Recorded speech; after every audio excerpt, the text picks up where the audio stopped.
नमस्कार, आप देख रहे हैं क्रिकेट मलाई। मैं आपके साथ एस कुमार। दोस्तों, इंडिया की सबसे बड़ी सेंट्रल क्रिकेट एजेंसी बीसीसीआई ने भारतीय खिलाड़ियों के लिए सेंट्रल कॉन्ट्रैक्ट को जारी कर दिया।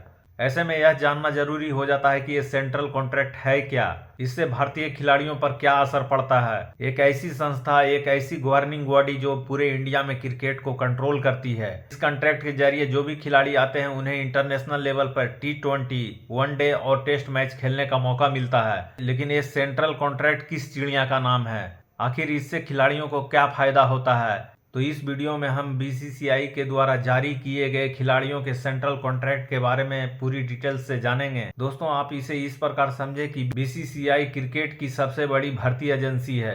इसके तहत आने वाले खिलाड़ियों को 1 साल की नौकरी पक्की हो जाती है। फिलहाल बीसीसीआई ने 2024 और 25 के लिए सेंट्रल कॉन्ट्रैक्ट को जारी कर दिया है।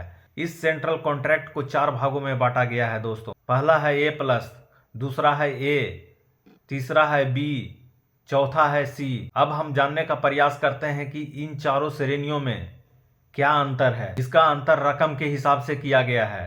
बीसीसीआई के सेंट्रल कॉन्ट्रैक्ट के तहत आने वाले खिलाड़ियों को A+ में 7 करोड़ रुपए सालाना दिए जाते हैं, जबकि A ग्रेड में आने वाले खिलाड़ियों को 5 करोड़ रुपए सालाना दिए जाते हैं, जबकि B ग्रेड में आने वाले खिलाड़ियों को 3 करोड़ रुपए सालाना दिए जाते हैं। बीसीसीआई के सेंट्रल कॉन्ट्रैक्ट में सबसे निचला ग्रेड C ग्रेड होता है दोस्तों, जिसमें सालाना क्रिकेट खिलाड़ियों को 1 करोड़ रुपया दिया जाता है। चूंकि ये सेंट्रल कॉन्ट्रैक्ट सिर्फ 1 साल के लिए होता है, फिर अगले साल इसमें बदलाव भी हो सकती हैं या एज इट इज भी रह सकती है। लेकिन 2024 और 25 के लिए जो सेंट्रल कॉन्ट्रैक्ट रखा गया है दोस्तों, उसमें किसी के लिए खुशी लेकर आया है तो किसी के लिए गम। ऐसा होना स्वाभाविक ही था, क्योंकि कोई भी संस्था एक अनुशासन से चलती है, एक नियम से चलती है। उसी के तहत बीसीसीआई काम करती है और बीसीसीआई की तरफ से क्रिकेट खिलाड़ी देश को रिप्रेजेंट करते हैं। देश को रिप्रेजेंट करना ही अपने आप में बहुत बड़ी बात है। चूंकि भारत की आबादी 1 अरब से कहीं ज़्यादा है, ऐसे में भारत को रिप्रेजेंट करना एक बहुत बड़ी बात है। उसमें से भी वो सौभाग्यशाली खिलाड़ी जो भारत को टेस्ट मैच, T20 और वनडे में रिप्रेजेंट करते हुए नजर आते हैं, वे खिलाड़ी इंडियन पीपल के लिए काफ़ी मायने रखते हैं और इंडियन पीपल उन्हें आइकन की तरह मानते हैं, देश का स्टार मानते हैं। क्योंकि गिने चुने लोग ही देश का प्रतिनिधित्व करते हैं और उन्हें प्रतिनिधित्व करने का मौका मिलता है, जिससे उन्हें नेम, फेम और मनी सब मिलता है। इसके बाद भी इस खेल में अनुशासनहीनता होती है। कुछ खिलाड़ी अपने को क्रिकेट से ऊपर समझने लगते हैं। ऐसे में बीसीसीआई कार्रवाई करती है और उन्हें सही जगह सोचने पर मजबूर कर देती है। और इसी के तहत 2024 से 25 तक के लिए नए सेंट्रल कॉन्ट्रैक्ट का ऐलान बीसीसीआई ने कर दिया है, जिसमें कई चौंकाने वाले फैसले लिए गए हैं। इस कॉन्ट्रैक्ट में सबसे पहले आता है ग्रेड A+, जिसके तहत इस कॉन्ट्रैक्ट में शामिल होने वाले प्रत्येक खिलाड़ियों को 7 करोड़ रुपए सालाना दिए जाते हैं। बीसीसीआई के नए सेंट्रल कॉन्ट्रैक्ट के अंतर्गत A+ की श्रेणी में आने वाले खिलाड़ी हैं रोहित शर्मा, विराट कोहली, जसप्रीत बुमराह और रविंद्र जडेजा। इन चारों खिलाड़ियों को बीसीसीआई सालाना 7 करोड़ रुपये देगी। अब बात कर लेते हैं A ग्रेड की श्रेणी में आने वाले खिलाड़ियों की। इस श्रेणी में आने वाले खिलाड़ी हैं रविचंद्रन अश्विन, मोहम्मद शमी, मोहम्मद सिराज, KL राहुल, शुभमन गिल और हार्दिक पांड्या। इस प्रकार ग्रेड A में आने वाले खिलाड़ियों को सालाना 5 करोड़ रुपये की सैलरी दी जाएगी। अब बात कर लेते हैं ग्रेड B की। इसमें आने वाले खिलाड़ियों को सालाना 3 करोड़ रुपये दिए जाएंगे। ग्रेड B में शामिल खिलाड़ियों के नाम हैं सूर्य कुमार यादव, ऋषभ पंत, कुलदीप यादव, अक्षर पटेल और यशस्वी जायसवाल। ये बहुत अच्छी बात है कि यशस्वी जायसवाल को ग्रुप B में रखा गया है। लेकिन ऋषभ पंत का नाम भी चौंकाने वाला है, क्योंकि वर्तमान में ऋषभ पंत भारतीय क्रिकेट खेल का हिस्सा नहीं है। उन्होंने एक्सीडेंट के बाद अभी तक कोई भी क्रिकेट नहीं खेला है। इसके अलावा एक चौथी कैटेगरी भी होती है जिसे C ग्रेड कहते हैं। इसके तहत खिलाड़ियों को सालाना 1 करोड़ रुपये दिए जाते हैं। ग्रेड C के अंतर्गत आने वाले खिलाड़ी हैं रिंकू सिंह, तिलक वर्मा, ऋतुराज गायकवाड़, शार्दुल ठाकुर, शिवम दुबे, रवि बिश्नोई, जितेश शर्मा, वाशिंगटन सुंदर, मुकेश कुमार, संजू सैमसन, अर्शदीप सिंह, KS भरत, प्रसिद्ध कृष्णा, आवेश खान और रजत पाटीदार शामिल हैं। हालांकि इस कॉन्ट्रैक्ट में ध्रुव जुरैल और सरफराज खान के नाम नहीं हैं। ऐसा मालूम पड़ता है कि ये कॉन्ट्रैक्ट पहले ही बना लिए गए। हालांकि इन दोनों खिलाड़ियों ने इंग्लैंड के साथ चल रहे टेस्ट क्रिकेट में काफी शानदार प्रदर्शन किया है। ये तो हो गई सेंट्रल कॉन्ट्रैक्ट के अंतर्गत आने वाले खिलाड़ियों की लिस्ट, जिसे 4 श्रेणी में बांटकर रखा गया है, A+, A, B और C। ये तो खुशी की बात हो गई, लेकिन इस नए कॉन्ट्रैक्ट में इंडिया के 2 स्टार बल्लेबाजों का नाम नहीं है। ऐसा इसलिए क्योंकि बीसीसीआई ने उन्हें नौकरी से निकाल दिया है।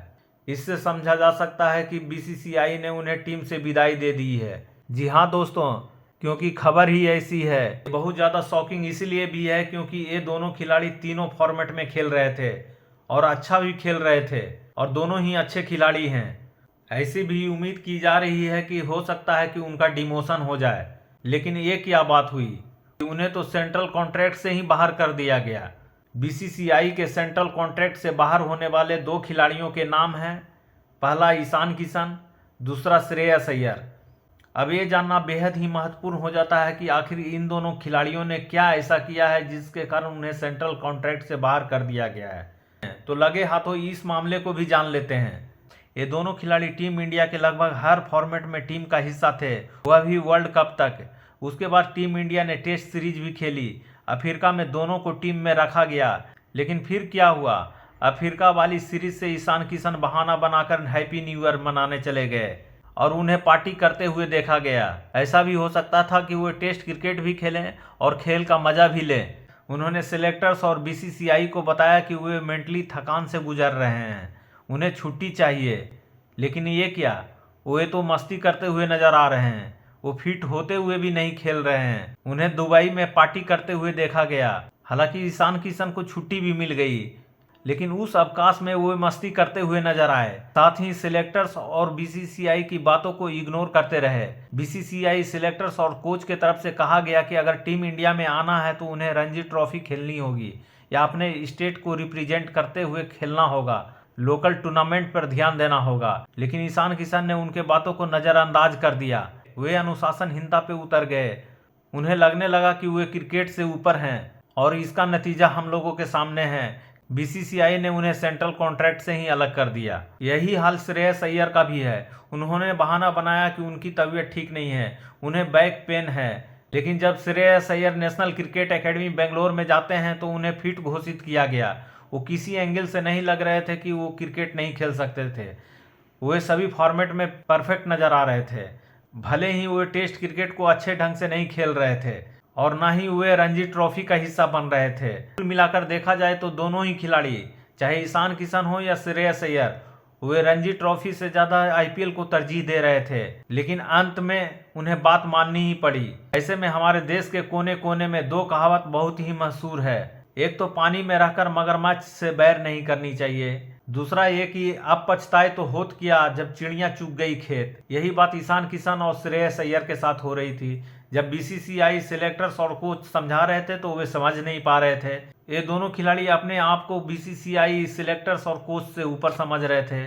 इसी अनुशासनहीनता का उन्हें परिणाम मिल गया। दोस्तों, देश के लिए खेलना कितनी बड़ी बात होती है, लेकिन दोनों खिलाड़ी ने इस बात को नजरअंदाज करते हुए आईपीएल पर ज्यादा ध्यान दिया। हालांकि बीसीसीआई ने इन समस्याओं को हल निकालने के लिए एक नया तरीका निकाला है, जिसमें से क्रिकेट के हर फॉर्मेट, इसमें टेस्ट क्रिकेट भी आती है, वनडे भी आती है और T20 भी आती है। इसमें प्रत्येक फॉर्मेट के मैच की फीस बढ़ाने की बात है। साथ ही साथ टेस्ट क्रिकेट खेलने वाले खिलाड़ियों को ज्यादा रकम दी जाएगी।